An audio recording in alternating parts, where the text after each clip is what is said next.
Hello, everyone. We're just admitting everyone to the Zoom call, so I think Odin will let me know when I can kind of get Yep, but we for are now. all in right now, and I'll admit more people if and when they arrive. Awesome. Hi, everyone. If you want to let me know in the chat where you're joining from, that'd be nice. This is the SRJ 26th issue release party. We're going to be having a panel discussion with the authors of our most recent issue. So thank you so much for joining us. It's going to be a fun time, very informative evening. I'm Erica. I am the communications coordinator for the Student Research Journal, and I'm joined here by Odin, our editor-in-chief. Hello, everyone. Odin, can you take us to the next slide? Yes. Okay, so this is just a little overview of our hour together. I'm going to go over a little bit of introductions. We'll have a panel with Dr. Mooradian, Sarah Wilson, and Boheme Morris. Then I can let you know how you can submit to the SRJ. And we're also recruiting for copy and content editors for this semester into next year. And there will be a link to join our new community. Oh, greetings from frozen Eugene, Oregon. I bet it's rainy here. I'm in Southern California. Oh, Colorado. I bet it's cold there too. Oh, that's where Dr. Mooradian is in Washington State. Everybody's a little rainy today, it sounds like, or cold. I think like the whole country is cold. So, Encinitas, California. It's clear here now. That's nice. It's like been super cloudy and it's getting dark here. The snow went south to Oregon. Nice. If you don't like snow. Should I move us along to the next slide? Yeah, for sure. So this is our team. Mark Hofditz, our managing editor, Odin Halverson, our editor-in-chief, and me. Our very first communications coordinator that the SRJ has ever had. Yes, that's why we're having a party. I've decided to throw one. This is our awesome editorial team, Amber, Emily, Irene, Nick, and Madeline. Without them, we would have no issue. So thank you for all their hard work and that they've worked on this most recent issue. This is Dr. Norman Mooradian. Dr. Mooradian is an assistant professor at the iSchool. In the recent SRJ issue, he lays out the conceptual groundwork for a long-term project examining ethical issues raised when addressing the value of knowledge to a knowledge economy and knowledge ethics, conceptual, preliminary, scope, and justification. He outlines selected key concepts for an ethics of knowledge and their relationship with cognate areas of inquiry and practice. He's had a multifaceted career working as an information professional and as an academic focusing on digital ethics. So his unique background, research, and teaching interests connect concepts from applied ethics, epistemology, and ontology to the information sciences. Sarah Wilson actually was part of our team from 2020 through 2021, and she has written an evidence summary titled User Experience Desires Personalization from Academic Library Websites that was published in one of our previous issues that you might want to check out.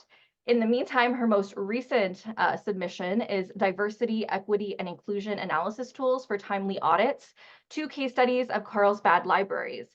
So the purpose of the audit was to answer to what degree do these collections represent diverse populations.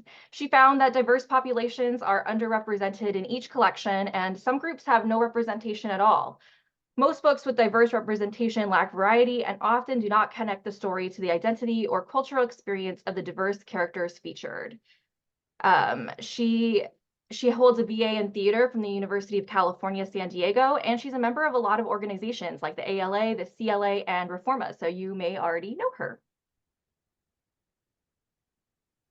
And we have Boheme Morris, who published a book review of Daniel Green's The Promise of Access, Technology, Inequality, and the Political Economy of Hope, in which she asserts that Green provides a comprehensive, approachable evaluation and critique of the concept of the access doctrine and how it has permeated American policy and organizations.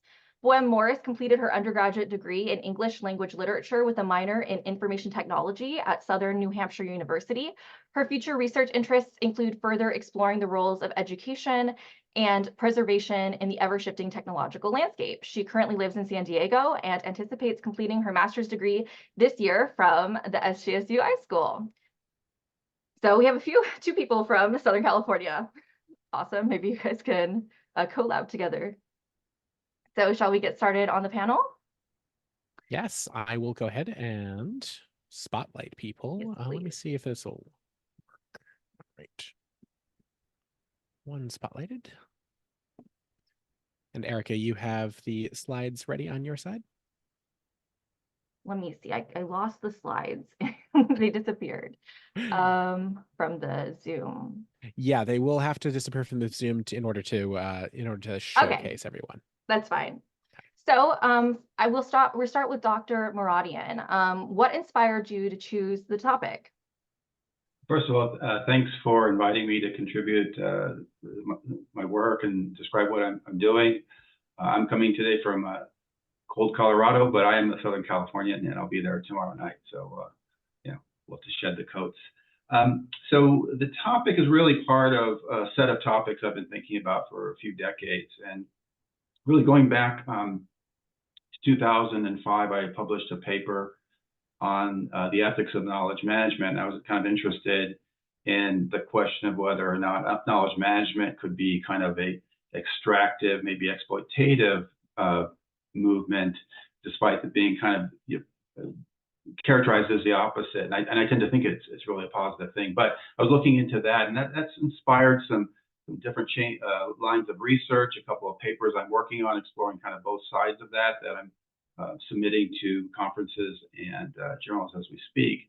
And so during this time, the last year or so, I also got connected to a group writing a book for practitioners on ethical issues related to knowledge management and the economy. And so as I was doing that, that got me thinking from a kind of philosophic perspective about how the concepts of knowledge and information relate to each other, information ethics, how information ethics can be delineated from what I'm trying to do, or if it's part of it, and of course other cognate areas. So I started trying to work out some of the conceptual things, because my background is in philosophy, so my papers tend to be very conceptual, and so I'm very interested in kind of mapping out these concepts. So something I've been doing, in again, part of long-term projects to connect these concepts and explore them further in the relation to LIS. And that's that. That's really cool. Erica, you are muted.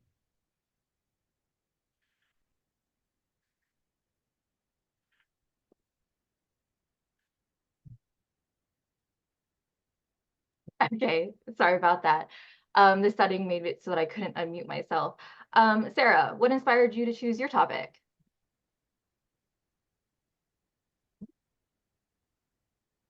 I think Odin needs to unmute Sarah too. Apparently I do. Zoom is being overprotective right now. There we go.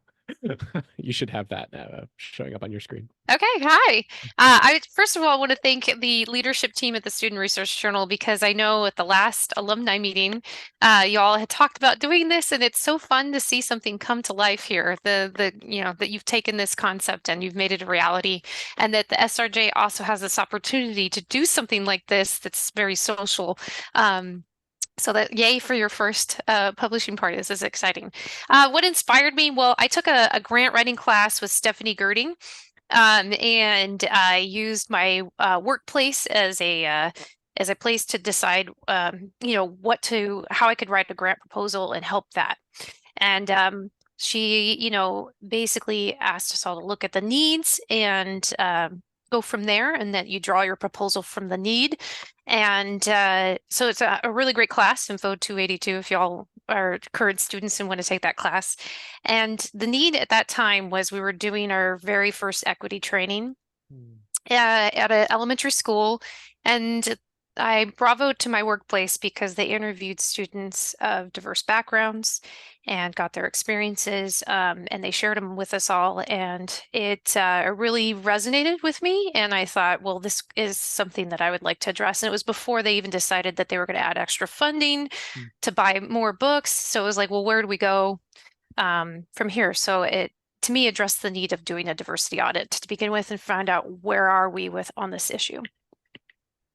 That makes a lot of sense. That's really fascinating.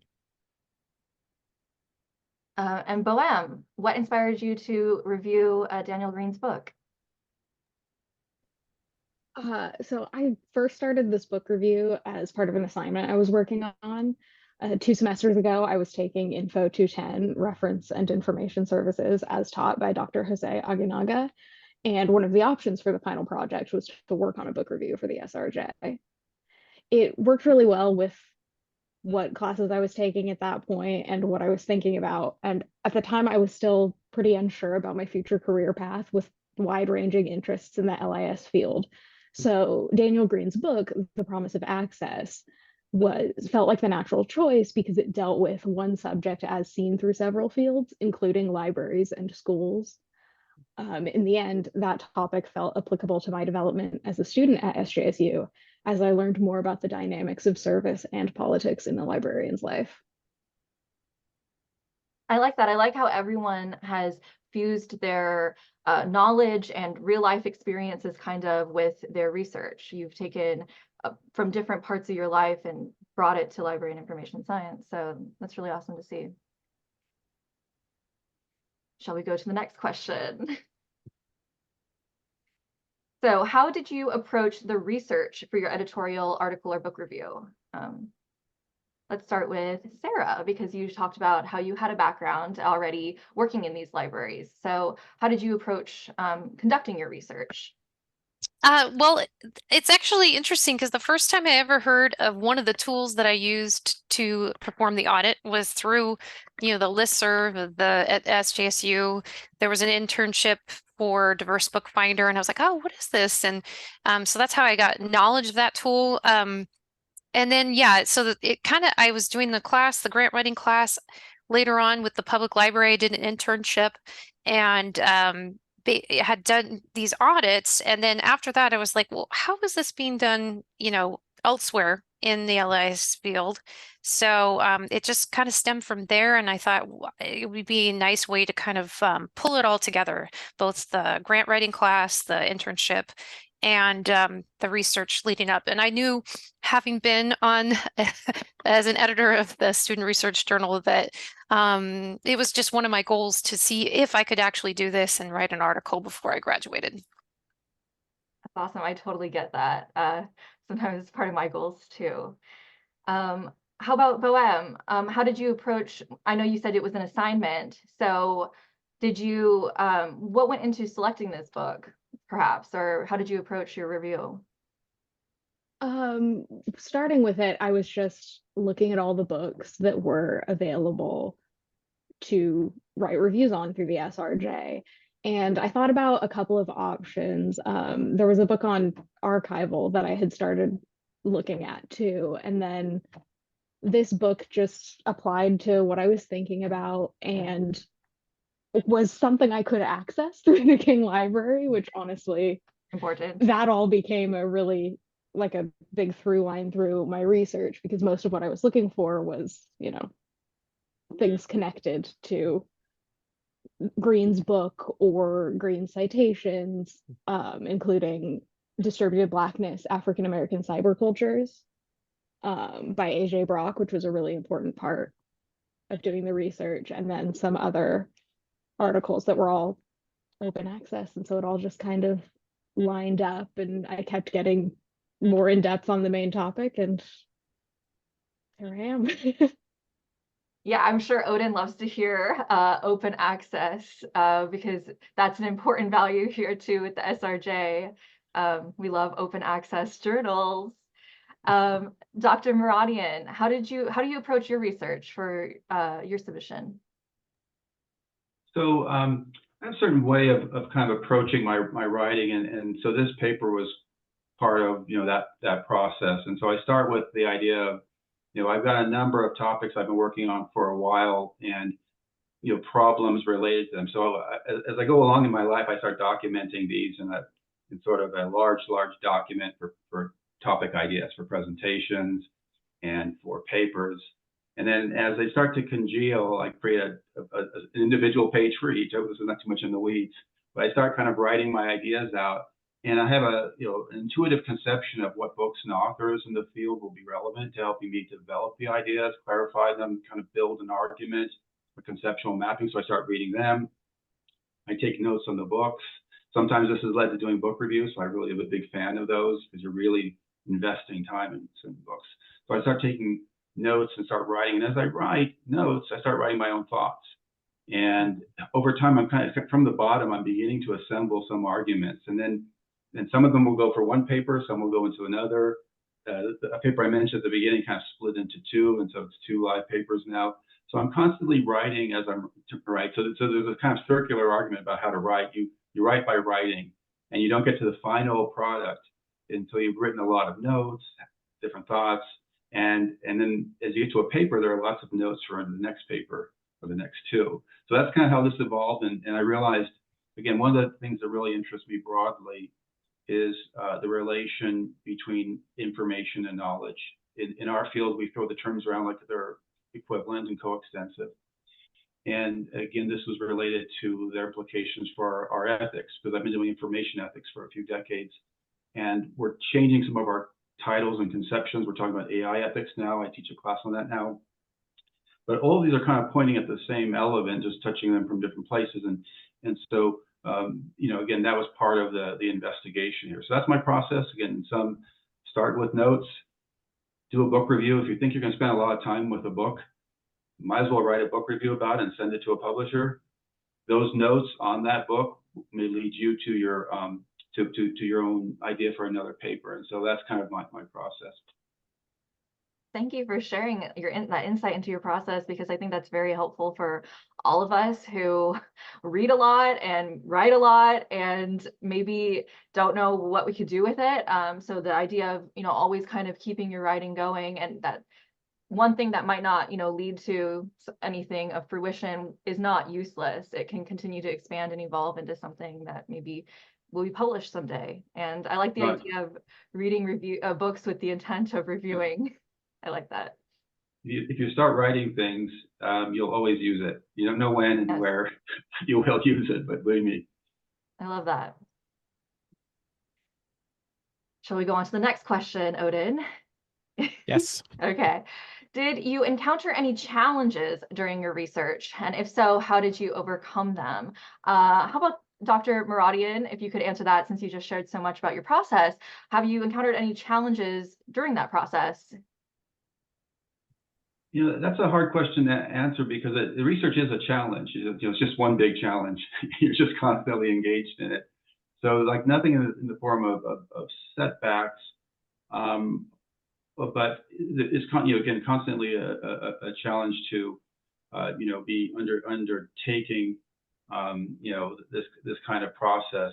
And so one of the things I do is, as I'm writing something, if I get to the point where I feel like I don't have a sense of how to continue, or my argument is, I move to the next paper. And then because one of the things you'll find is if you're working on a few different things, especially if they're in different areas, but one thing will give you insight into another. So as you're writing, it's always a bit of a challenge, and you keep writing and coming back to it and thinking about it. And if I feel like I'm stuck, I'll take a look at what I'm writing. I like to read before bed, because then I can maybe wake up with an idea. But if that's not happening, I go to work on something else. And in the meantime, even what I'm reading for some other project may inspire me and give me an idea of how to proceed with the other. So yeah, research is a challenge in itself.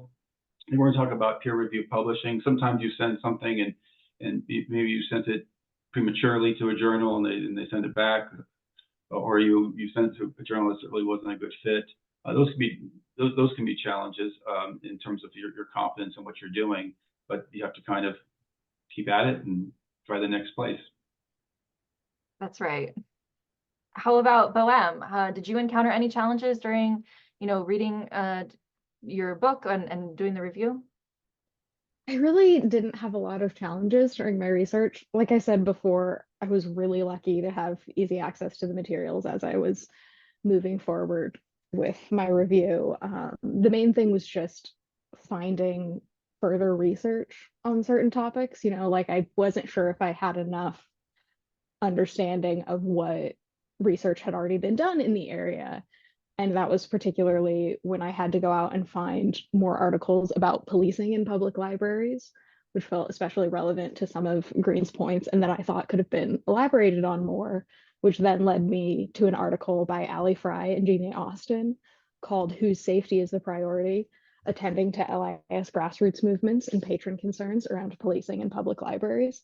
So luckily I was able to find that at least a little bit of that research had been done, and hopefully we'll see more moving forward. And That's something we talk a lot about in our meetings as a journal, about the confidence that it takes to synthesize and like understand the content. Like it's really important to build confidence, and I'm glad that you were able to do that by accessing the library's resources, and so that's great.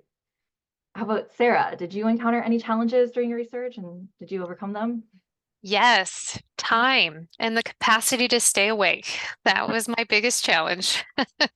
I am a mom of two. I work and heavily involved with my kids, and it's just, and my husband had a job that like took up evenings and weekends. So I would say if you're in a position like me where you've got a lot going on, I would just like try to do a little bit every day. And when I would get tired, I'd do the dishes or I'd fold laundry to wake myself up, and then I'd come back at it. So lots of coffee. I relied on family for help and staying up really late. But what I felt like was a germ of a good idea and just trying to do my best and get it in. I literally submitted my article 2 hours before I graduated in December of last year.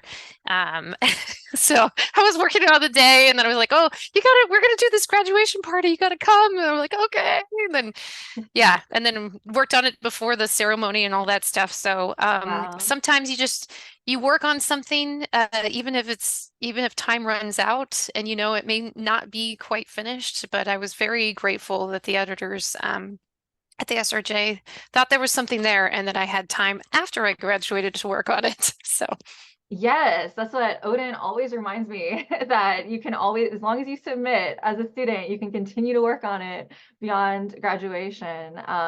That's so amazing that you continue to, chip away at it despite having so many other things going on. So I think that's really inspiring to many of us who have a lot of other things going on in our lives as well, that, it's really about progress, not perfection, and that even submitting something doesn't have to be in perfect shape, because it's all about the peer review process too. So thank you for sharing that. Our next question, we're almost getting to the end of our questions. We only have, let's see, this one and two more, so don't worry. The next question is, what is one thing you'd like to share from your research? So how about Boheme? What did you learn? One thing you'd want to share from your review or the book itself? The main thing that I really learned from my review and the book was about the complex balance a librarian and educator has to keep as a result of the access doctrine. Technology can be an incredible tool for students and library patrons, but it also opens up new challenges and can become a distraction from other important factors librarians want to emphasize, whether that is rest and play or other programming, risking overly professionalizing the library space. Green doesn't share an easy answer for this dilemma, nor do really any of the other researchers that I read. But the concept itself is something that's important to keep in mind because it's one of the many factors in a librarian's day-to-day life, whether they're working on budgets and funding, planning future programs, or supporting a patron with a request.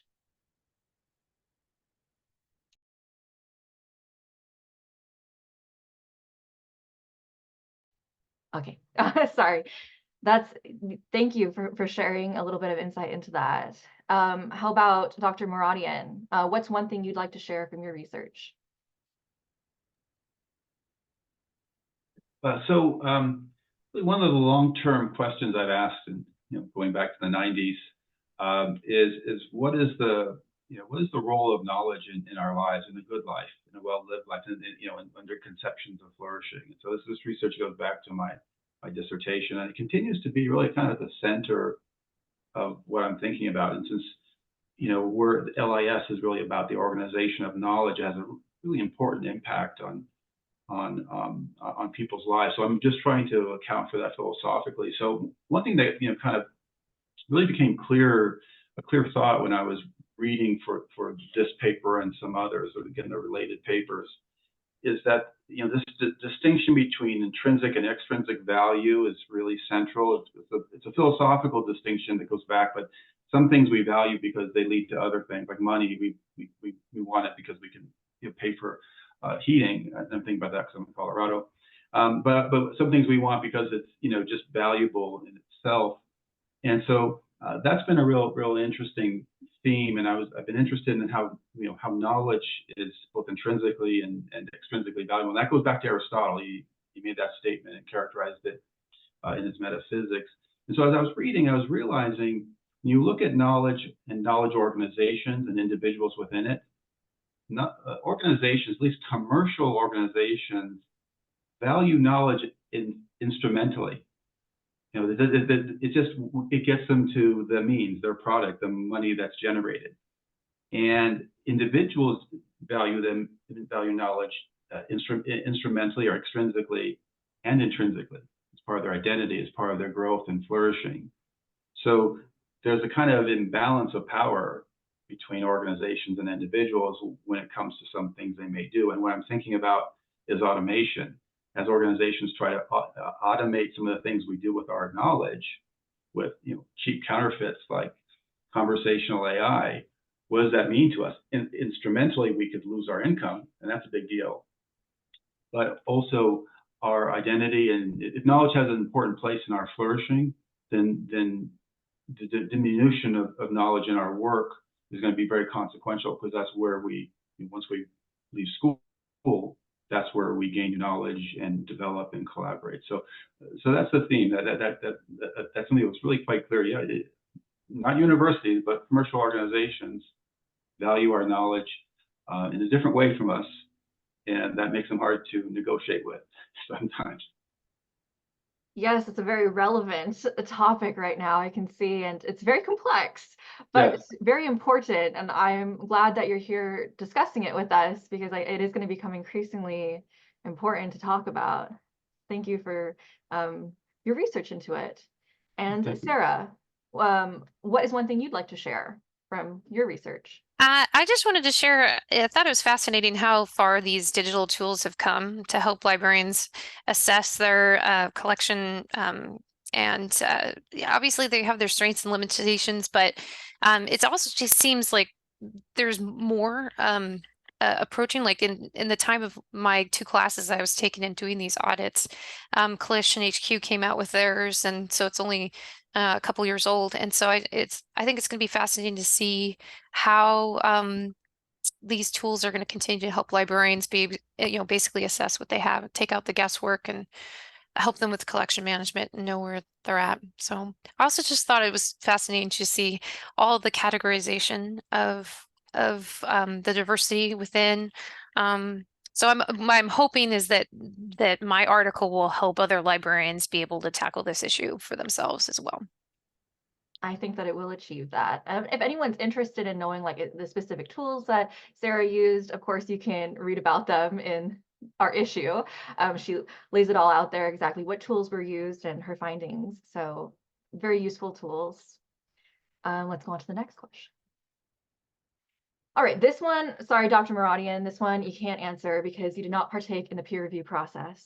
But for Sarah and Boheme, what did you learn from the peer review process with the SRJ? So Boheme, if you'd like to answer.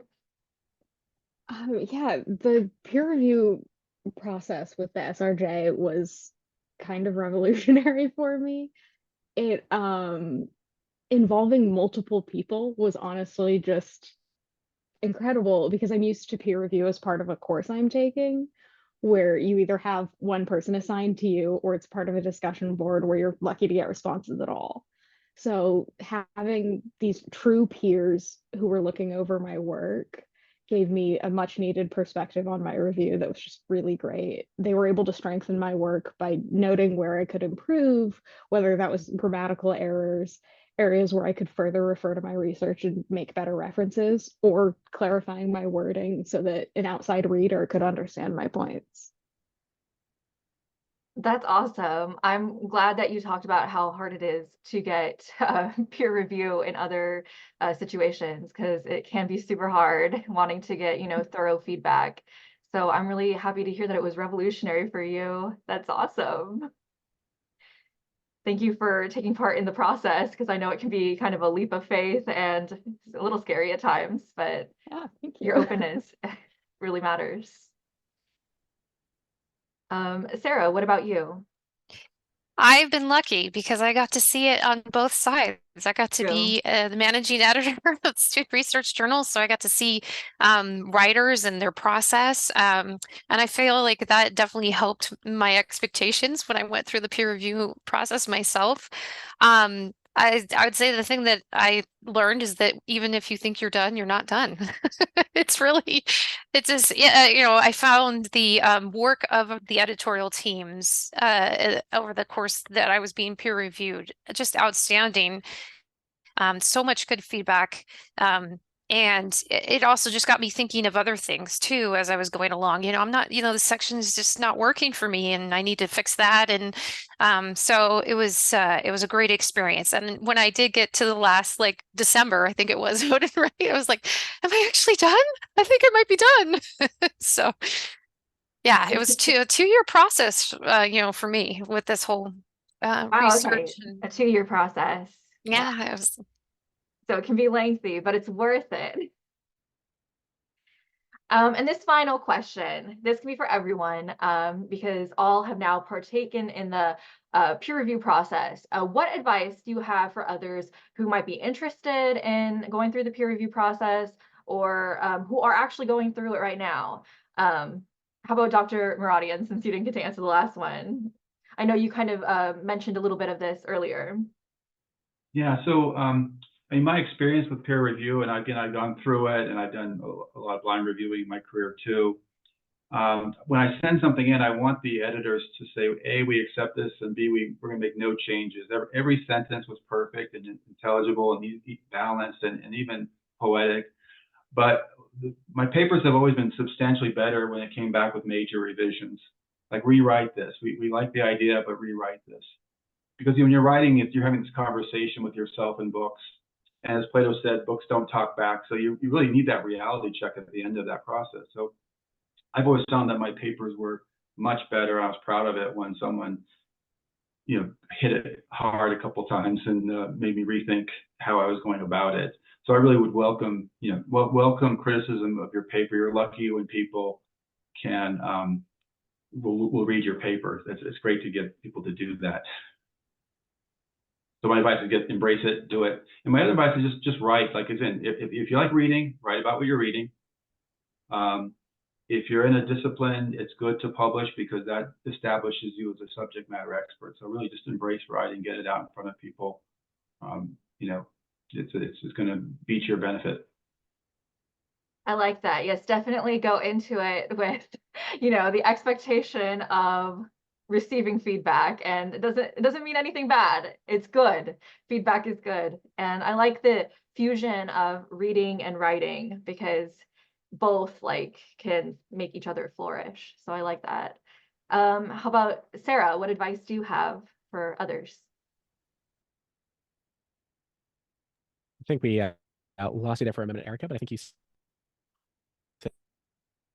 said Sarah, so I'm going to unmute her. I think, I would definitely say that would be great. I feel like with the peer review, obviously there's a support system in it, but yeah, I'm sorry. Can you repeat the question? Is this advice on peer review? Is that what you meant? But yeah, the question was, what advice do you have for others who are going through or interested in the peer review process right now? Go for it. I can't believe that I managed to get to this point. As an editor on the Student Research Journal, I saw what people went through, and again, I don't know how it is elsewhere at other journals, like Dr. Mooradian was talking about, but I know this is a wonderful process that's more about the learning as you go along and less about the end product. It's I found both my time as an editor and my experiences as a writer just exceptionally valuable. I learned so much. Yes, my connection went out, but I did hear everything, and I especially heard "go for it." So thank you for that encouragement to anyone who may be interested. And Boheme, what advice do you have? So I actually have some advice for the people who have already started the peer review process, because for me it was a little bit unusual where I had submitted my review right before the summer, and then it was a very long time before I heard back, which could be intimidating, but just remember that your peer reviews want you to succeed and are interested in what you are doing and interested in the SRJ succeeding.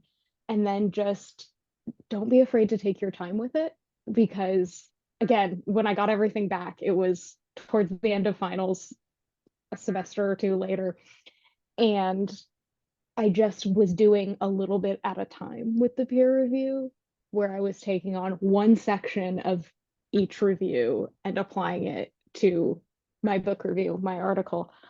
And I think that really strengthened it, not by trying to rush through the process, but just allowing it to take time and coming up with something that I feel really proud of.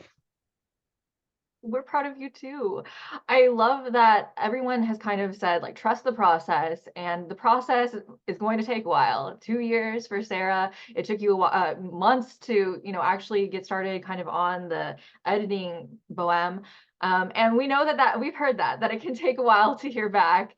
And so we appreciate you making that clear, because it is a long process. I think, like, some of our experience maybe in undergrad is that, peer review or just working with others is like something that happens over a short amount of time. You ask someone to look it over, they look it over, and then you make your edits and you submit. But the peer review process is actually much longer.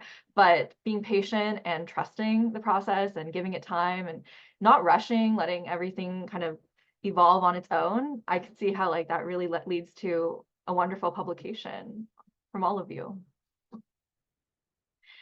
So that is the end of our panel discussion. As you can see, we publish manuscripts, book reviews, and evidence summaries. So these are things that we're always looking for in submissions. You might be interested in submitting now. So let's talk about some of the benefits. We've already kind of heard some of the benefits from Dr. Mooradian, Sarah, and Momentary Boheme. Zoom issue there. Just let you know your connection's a little shaky right now. Oh no. Odin, can you hear me? I can. Yes, I can hear you. Okay, would you like You to are talk back. about the benefits of submitting to the SRJ?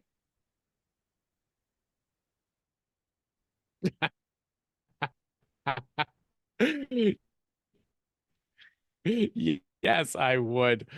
So honestly, a lot of the stuff that everyone here has already talked about to peer reviewers who are truly the peers of the people. So, so I think process streamlined in some ways.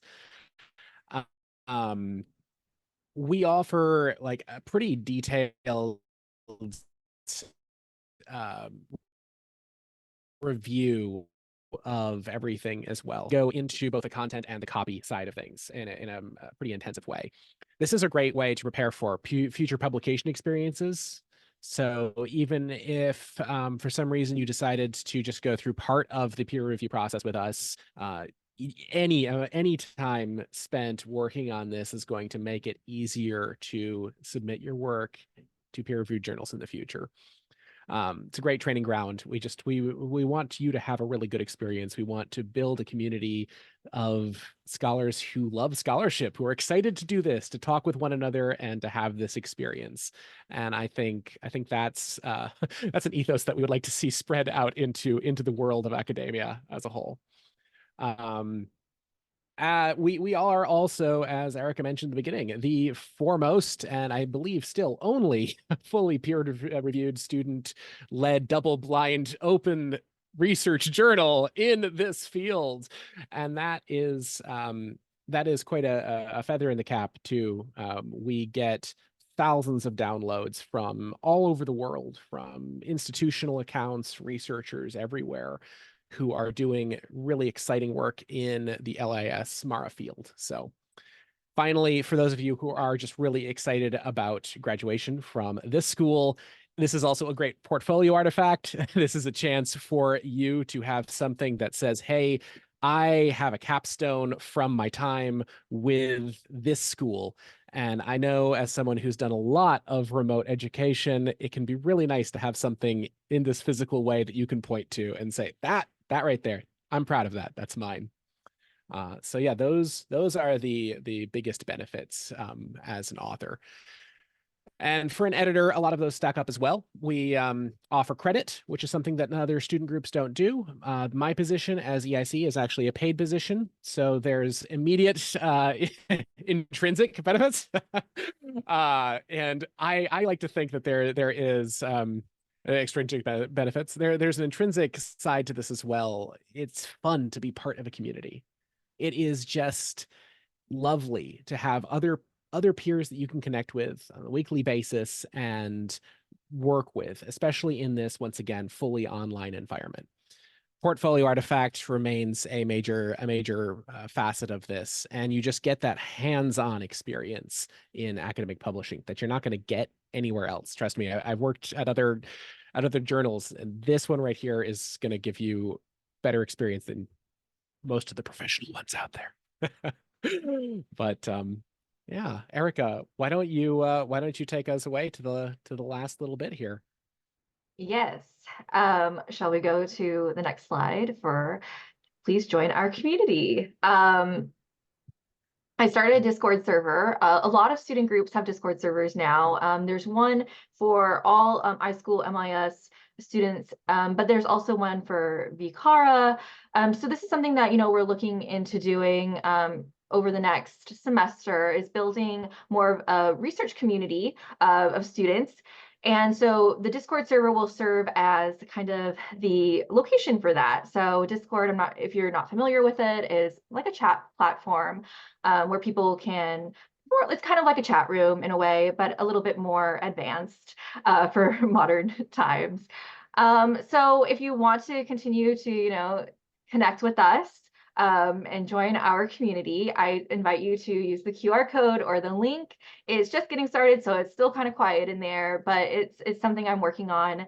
So I would really appreciate anybody who is interested in joining and staying in touch. There's pages for talking about writing tips, because that's important to us as the SRJ. We're always sharing writing tips on our blog, so that's something we want to continue to do in the Discord server. We'll have a general chat, and it's also really important for us to connect current students with alumni, so either authors who have already contributed in the past or people from our previous editorial teams, because you really want to stay connected in order to build connections, but also to share what work is still going on and what people are still doing, new and old. So that's what's going to be happening there. If anybody wants We're to very excited. We're very excited about building that community. So that, I think yeah, that brings us to the end. It does. If anybody has any questions, we would be happy to take questions in the chat. So we'll wait for that for a little bit. Oh, yes, of course. Let me do that. I will share the Discord link in the chat.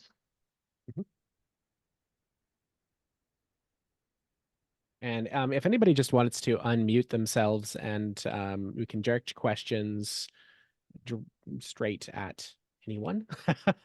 I have a Or question, being an alumni and having worked on the journal, because I know the communications coordinator is a new position. Is it also one where you can get credit as well, like some of Yeah. the other? Mhm. Very cool. Yes, so it does, it is eligible for units. And it's a year assignment, but you can potentially, get extended to another year, which I'm open to. And yeah, I'm still kind of actually developing a lot of the kind of like the training and like the ideas that, as the first one, we've had like ideas, like leading up to this, like what we want to work on, our goals. Odin and I worked very hard on a plan over months. And so I'm working on developing a guide and a policy for future communications coordinators so that it's a little bit more, they know like kind of what I've done and what maybe they could use that works well or what they could try differently. So that's important to me too, is documenting and developing that. So you can get credit, yes. it'll be a very comprehensive position. Yeah, just like everything else we're trying to set up here, we want to make sure that the people coming into these positions are really well supported. So Because it does get you credit, so it does take time, and it's worth it. It's been really fun. does anyone else have any questions they'd like to ask?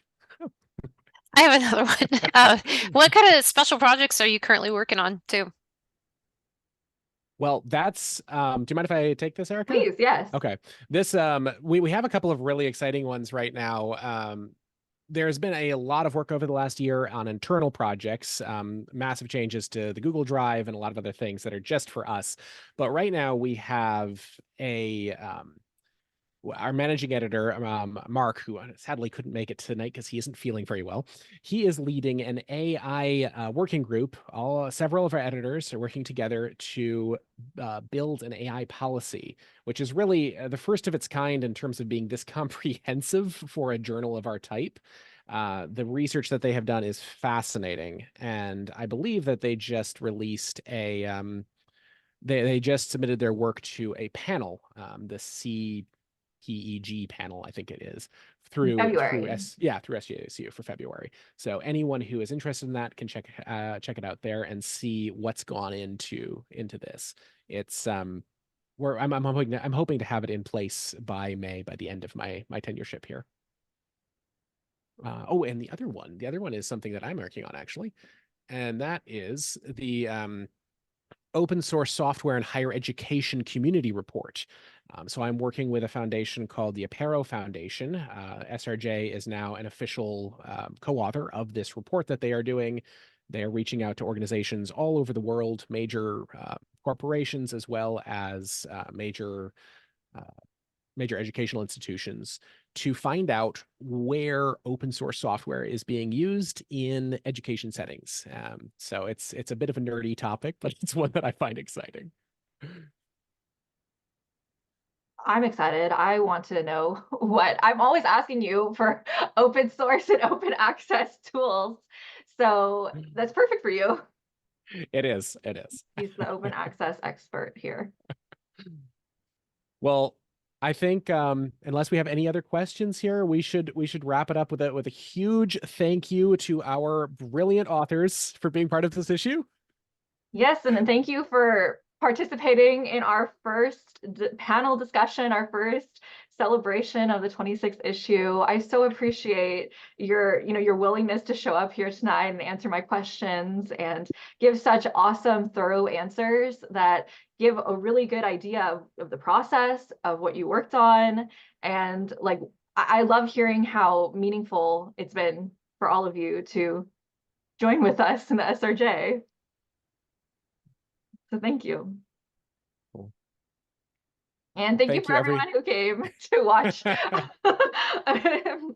I really appreciate it. It's if you're interested, in hanging out with us further, join the community or reach out to us over email. We can tell you more about the content and copy editors. We can tell you more about how to submit. Follow us on social media. Just look up the SRJ. You'll find us. So thank you, everyone. Have a good night. Thank you, everyone. Have a fantastic evening. Thank you. Thanks for the invitation. Thank you. Take care. Thank you. Bye-bye.